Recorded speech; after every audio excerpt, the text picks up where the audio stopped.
Difficile pour Faith Otasowi de contenir son émotion devant tant de solidarité. Depuis avril, cette Nigériane est menacée d'expulsion. Ils étaient plus d'une centaine à venir ce matin la soutenir dans son combat. C'est ma famille aujourd'hui. Moi, je vais rester ici en France et je veux que ça arrête en fait, que je puisse continuer à travailler.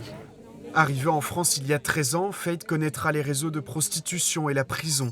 C'est ce douloureux passé qui la rattrape aujourd'hui.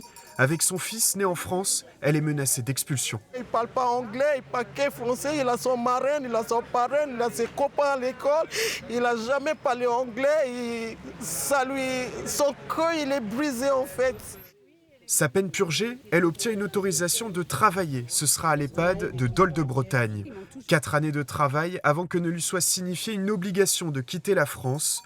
Depuis à Dole, la mobilisation ne faiblit pas.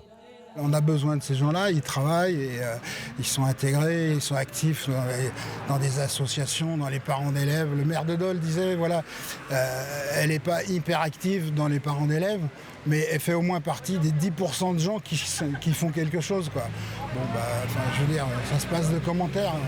Aujourd'hui, devant le tribunal administratif de Rennes, son avocate demande l'annulation de la procédure et dénonce une injustice. Pour moi, on est vraiment sur une décision politique de chiffres. Voilà, M. Darmanin voulait du chiffre, voulait plus de QTF. Le préfet a répondu à cette exigence en faisant fi du moindre humanisme.